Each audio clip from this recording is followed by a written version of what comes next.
It's almost time. Happy, happy Halloween, Halloween, Halloween. Happy, happy Halloween, Silver Shamrock. Happy, happy Halloween, Halloween, Halloween. Happy, happy Halloween, Silver Shamrock.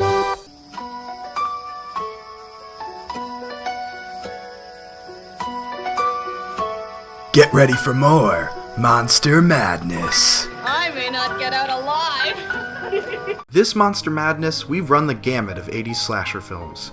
We've seen classics, interesting reinterpretations, flops, and triumphs of the genre. But our final film of the season is one that holds a really special place in my heart for a lot of reasons, and it's not just because it takes place on Valentine's Day. My Bloody Valentine is interesting, fun, and just popular enough for it to have had a remake in the 2000s. There's a lot to be said about this movie, so let's break it down one last time.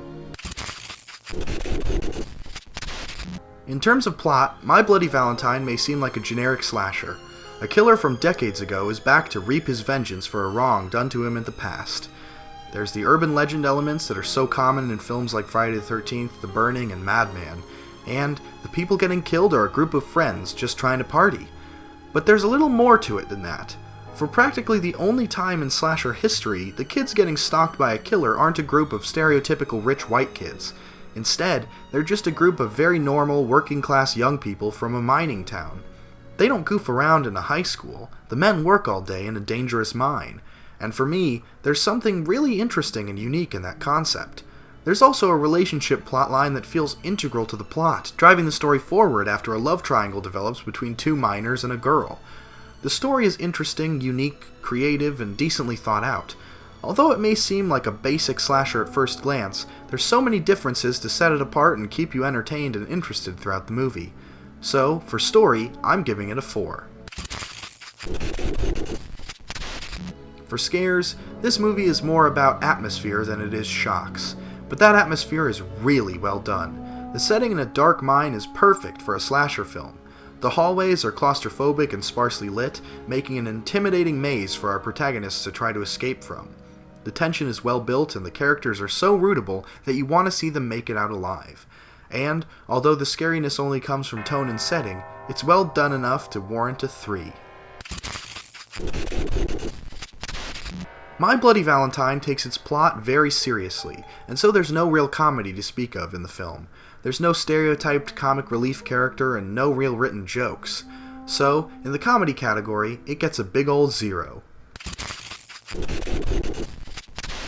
In terms of kills, on the other hand, this movie delivers.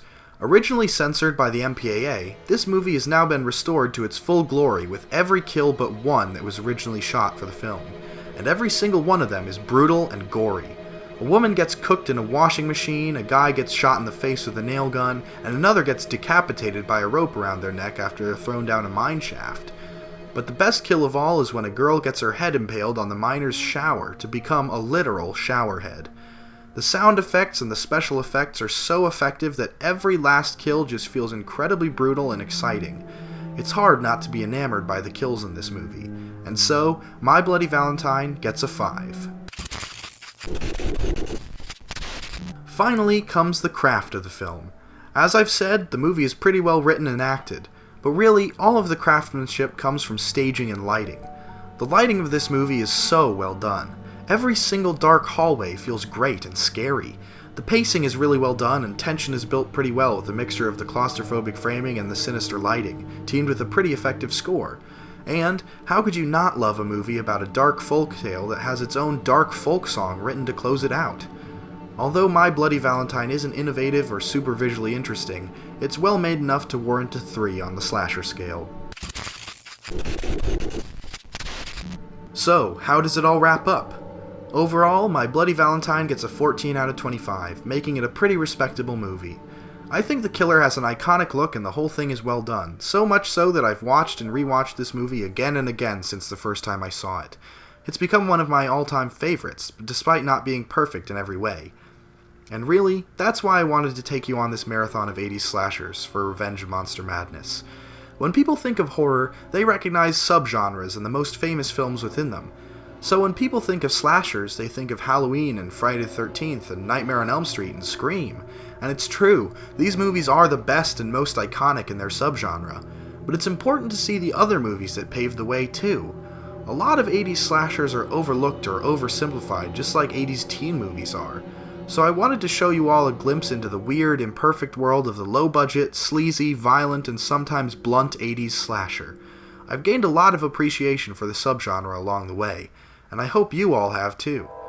So I hope you've all enjoyed what probably will be my last Monster Madness. And remember, stay spooky.